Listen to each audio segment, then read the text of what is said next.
1990년도에는요 그때 서울 아파트 가격이 한 4,500만 원 정도 했습니다. 평균 연봉이 1인 기준으로 1,000만 원 정도 했어요. 그로부터 10년 뒤 2000년도가 되면 서울 아파트 가격이 1.8억 정도 합니다. 근데 지금은 어떻게 돼요? 2026년도 가격이 15억입니다. 15억. 그러니까 그만큼 진입하기 힘들어진 거죠. 비트코인을 노후 준비 수단으로 봐도 되나요? 라는 질문에서 희소하다 보니까 수익률이 상대적으로 높은 편에 있다. 하루라도 빨리 준비한다면 이 복리 효과를 가장 누릴 수 있다.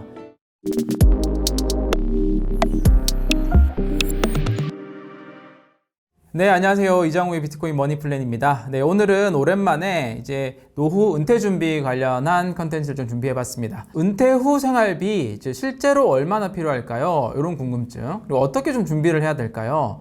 이런 것들 좀 있습니다. 오늘은 기존에는 우리 비트코인 몇 개 필요하냐 이런 다뤘는데 조금 더 어떻게 준비하면 되지, 어떤 자산을 투자하면은 좀 좋을지 다른 자산과 좀 비교해 가면서 이런 부분들 좀 다뤄보도록 하겠습니다. 얼마나 필요할까부터 시작을 하잖아요. 지금 보이는 요 데이터는 저희 채널을 자주 보셨던 분들이라면 보셨던 자료일 수 있습니다.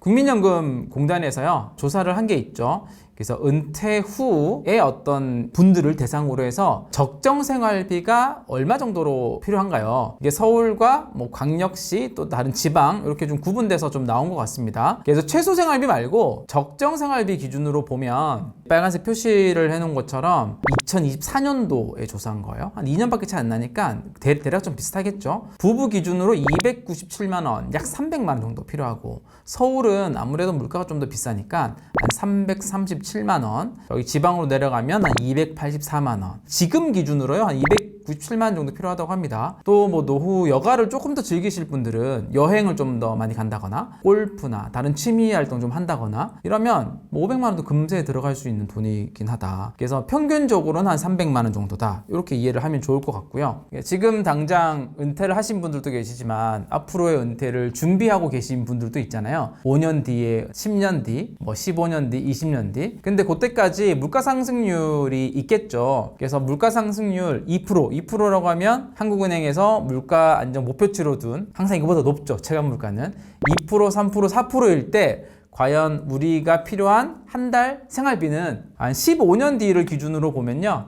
이렇게 물가 상승률이 3% 정도 되면 월 한 464만 원 정도 필요하다. 그러니까 물가 상승률이란 건 뭐냐면 결국은 그만큼 인플레이션이 됐다. 또 그만큼 돈의 가치가 계속 감소하고 있다. 이렇게 볼 수 있겠죠. 4% 정도가 아마 체감 인플레이션일 것 같아요. 그리고 최근에는 좀 가팔랐던 것 같고 그러면 537만 원 정도가 필요합니다. 지금 297만 원인데 15년 뒤는 537만 원. 만약에 지금 이제 297만 원으로 부족하다, 500만 원 정도만 필요하다 하시는 분들은 15년 뒤에는 537만 원이 아니라 한 800만 정도 필요하겠죠. 우리가 그럼 저 금액을 준비를 해야 되는데 은퇴자금 준비를 어떻게 하나요? 보통 3층 연금 구조 이렇게 좀 많이 들어보셨나요? 그러니까 3층으로 준비한다 그러죠. 가장 밑단에는 국민연금을 통해서 1차로 준비를 하고 그 위에는 직장을 다니시는 분들이 이제 퇴직연금을 통해서 또 연금을 준비를 하고요. 개인적으로 또 연금을 더 추가로 이제 불입을 하는 겁니다. 이렇게 3층 연금 제도를 준비를 하는데 국민연금과 퇴직연금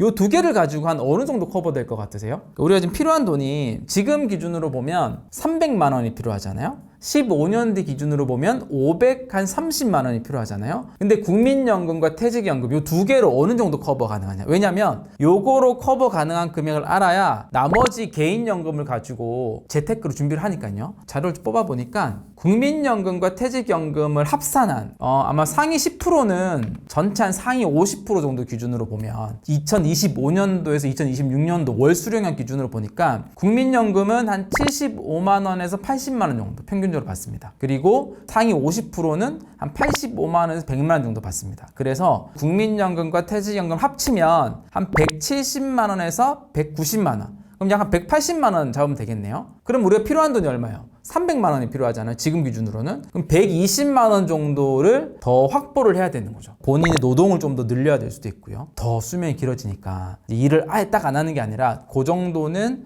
돈을 계속 이렇게 부업들을 통해서 할 수도 있고, 아니면 다른 재테크를 한 게 있다, 다른 개인연금으로 준비한 게 있다, 그러면 120만 원 정도를 마련을 한다면 우리가 쭉 노후 생활을 좀 해나갈 수가 있겠죠. 근데 여기서 이제 숫자에 좀 착시가 있는 게 뭐냐면, 퇴직연금 수령액인데 두 개 합치면은 한 180만 원 정도잖아요, 평균. 근데 이 퇴직연금을 실제 수령하는 대상자들이 생각보다 적다라는 거예요. 그러니까 퇴직연금은 결국은 근로자를 대상으로 할 것이고, 근로자 중에서도 퇴직금을 미리 다 수령하신 분들도 있잖아요. 또 연금 형태로 안 받고 일시금으로, 그런 분도 제외해야 되니까. 그리고 우리가 프리랜서나 뭐 자영업자나 이런 분들 다 빠지잖아요. 이래서 다 빼고 나면 퇴직연금을 이렇게 수령하시는 분들은 거의 한 35% 정도에 불과하다, 전체 노후 대상 인원 중에. 그러니까 나머지 60% 정도는 뭐냐면 국민연금 정도가 그냥 1, 2층이 합쳐진 요 정도만 받는다는 거예요. 그럼 본인이 한 200만 원 정도 준비해야 된다는 거예요. 훨씬 더 많은 돈이 들어가죠. 그래서 이제 우리가 좀 준비를 할 필요가 있다. 그런데 이거를 아까 얘기했던 것처럼 15년 뒤 기준으로 준비한다면 국민연금 수령도 좀 늘어날 것이고, 퇴직연금 수령도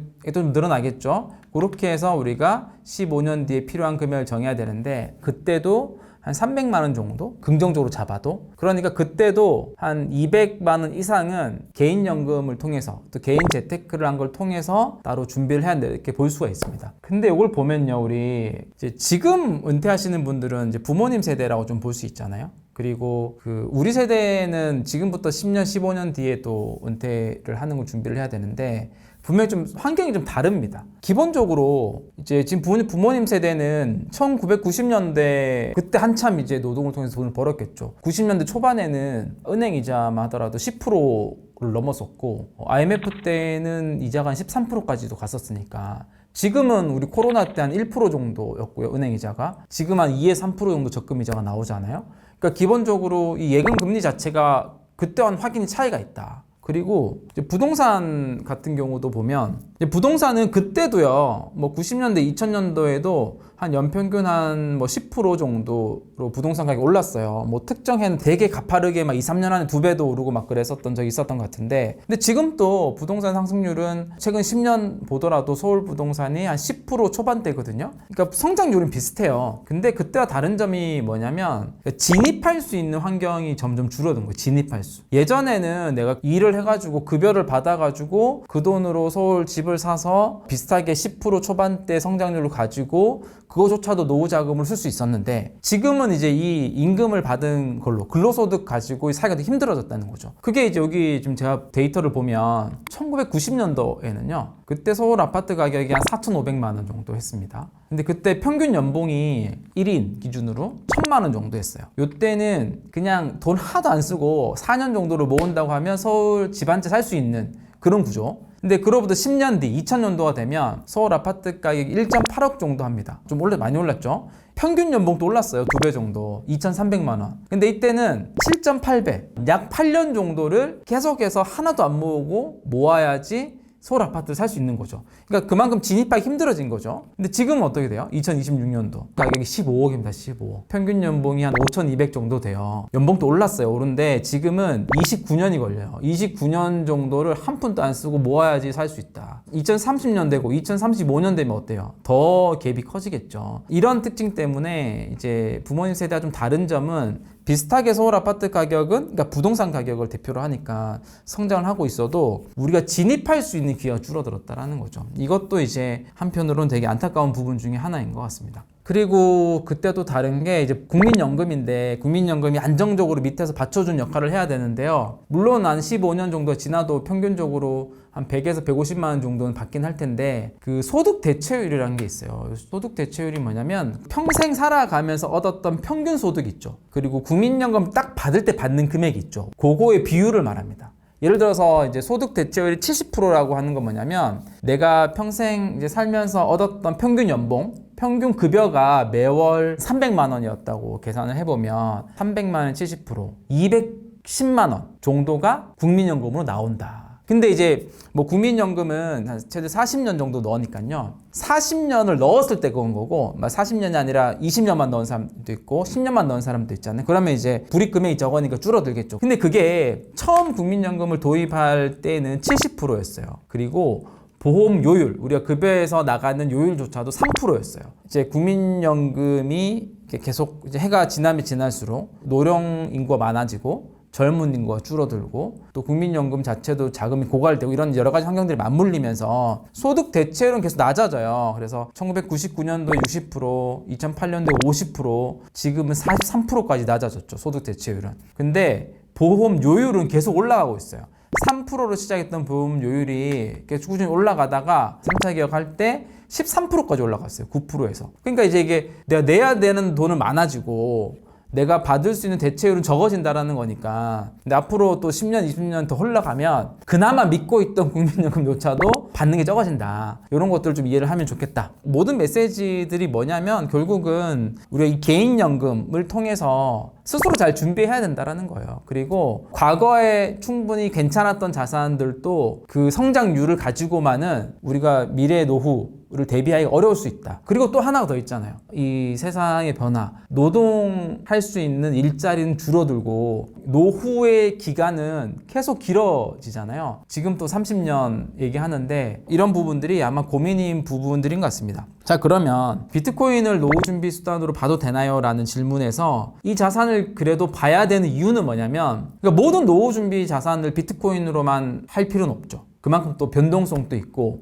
신생 자산이기 때문에 리스크가 있으니까. 근데 노후 준비를 하기 위한 본인의 포트폴리오에서 비트코인이라는 자산을 반드시 넣어야 되는 이유는 또 존재합니다. 결국 우리가 노후 준비를 할 수 있는 주요 자산군들이에요. 근데 노후 준비 자산을 여러분 이렇게 이 지수들만 가져온 이유는 개별 주식을 하고 너무 리스크가 크다는 겁니다. 그래서 보통 지수로 좀 봐야 되고 성장률을 좀 가져와 봤어요. 그러니까 서울 아파트 같은 경우는 아까 잠깐 말씀드렸던 것처럼 최근 10년 기준으로 보면 연평균 성장률 약 11%예요. 그러니까 두 자릿수 성장률이니까 나쁘지 않아요. 훌륭하긴 하죠. 근데 그만큼 저거 살려면 15억 원이 필요하니까 대출은 또 안 해주잖아요. 진입하기가 힘든 거죠. 금이라는 자산이 있어요. 금도 앞으로 점점 더 중요해질 자산인데 이 자산도 한 11% 정도 성장을 했어요. S&P 500은 그 미국의 상위 500개 기업을 지수화한 거니까 괜찮은 기업들이 계속 포함되는 거니까 요것도 최근 10년을 보면 13.5% 정도 성장을 했어요. 코스피 200은 이제 한국에 있는 주식시장 코스피의 상위 200개 기업을 지수화시킨 겁니다. 요거는 최근 10년 동안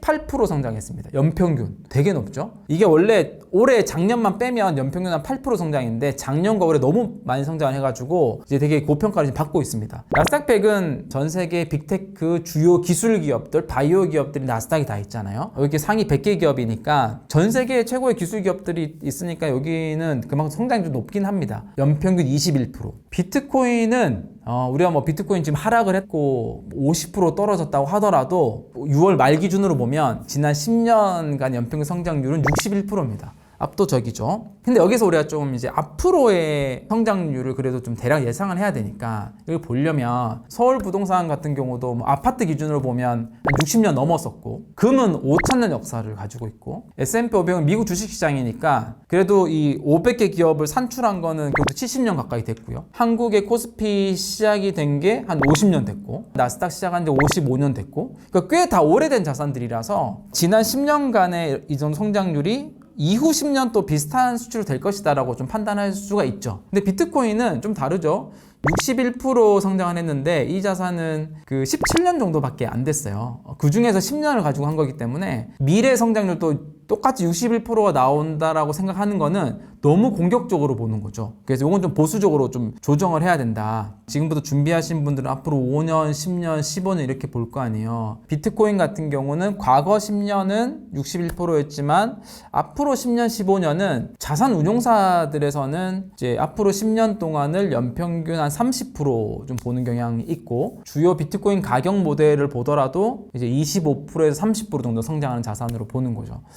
비트코인 같은 신흥 자산인데 가치 저장의 수단의 특성이 있는 그리고 이 자산의 수요는 중립성에서 나오긴 하거든요. 최근에 어떤 분이 그런 댓글을 남겨주셨는데 비트코인 희소해서 장기적으로 계속 이제 우상향할 가능성이 높다 이런 본질적인 특성을 좀 말씀드리니까 희소성이 있다고 다 수요가 있진 않잖아요 라고 남겨주셨던데 너무나 맞는 말이긴 하죠. 희소하다고 수요가 당연히 생기는 게 아니라 비트코인의 수요는 중립적인 자산이기 때문에 생긴다고 좀 봐요. 점점 더 한국의 돈도 또 미국의 자산도 특정 개별 국가의 어떤 자산들을 취했을 때 좀 얻는 이제 어떤 한계들이 있잖아요. 지정학적으로 각자 도생의 시대로 가다 보면 특정 국가의 자산만 갖고 있는 게 또 리스크가 될 수도 있거든요. 그래서 그런 곳들이 다 필요로 한 자산 중에 하나가 이제 비트코인과 같은 중립적인 성격을 가진 자산이에요. 그래서 수요들은 앞으로 계속 더 늘어난다라고 좀 볼 수 있는데 그렇게 좀 맞물려 있는 거죠. 이런 중립적인 특성 때문에도 비트코인 수요는 좀 발생하는 면이 있거든요. 그게 있고 희소하다 보니까 수익률이 상대적으로 되게 높은 편에 있다. 그래서 이런 비트코인 같은 자산을 자기 포트폴리오에 편입을 시켜서 가져가면 훨씬 더 이제 좀 노후 준비 자산으로 안정되게 갈 수 있다. 이렇게 좀 보여주고요. 이 마지막 페이지는 뭐냐면 이게 장기적으로 갔을 때는 복리의 힘을 누리잖아요. 복리의 힘을 누리게 되면 나중에 그 자산의 크기는 엄청난 크기의 차이가 나거든요. 이거를 한 번 더 좀 눈으로 좀 보시면 좋을 것 같아서 계산을 해왔는데 금이 연평균 11% 성장이에요. 11%. 근데 나스닥 100이 21%잖아요. 그래서 수익률이 10%밖에 차이가 안 나니까 뭐 별거 아니네. 뭐 이렇게 생각할 수도 있는데요. 이게 5년이 지나면 똑같이 1,000만 원을 처음에 투자했다고 치면 이 복리로 이 수익률이 넘어간다고 봤을 때 5년 뒤면 금은 1.7배고 나스닥은 2.6배가 돼요.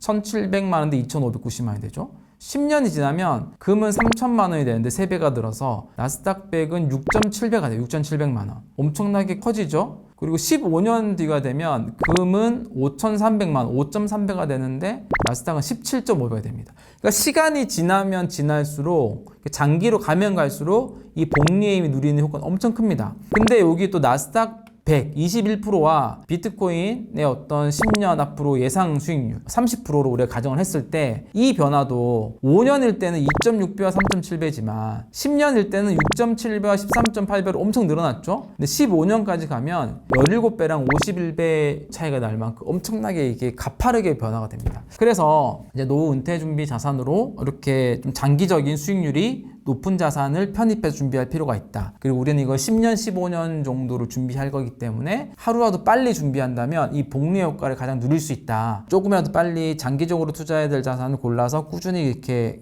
사갖고 모아가고 하는 전략들을 같이 해둔다면 조금 더 안정적인 노후들을 마련할 수 있을 거라고 좀 생각을 합니다. 네, 오늘 또 컨텐츠 또 도움이 되셨는지 모르겠습니다. 이장훈 머니플랜 채널에서는 저도 뭐 이런 이제 은퇴합시다 노후 준비, 은퇴 설계 관련된 책이거든요. 요런 컨텐츠들을 계속 좀 다룰 거니까 그리고 새로운 소식 있을 때마다도 올려드리고 채널 이렇게 응원해 주시면 감사하겠습니다. 오늘 또 컨텐츠 도움 되셨으면 좋아요, 구독, 댓글 남겨주시고요. 알림 설정까지 해주시면 감사하겠습니다. 감사합니다.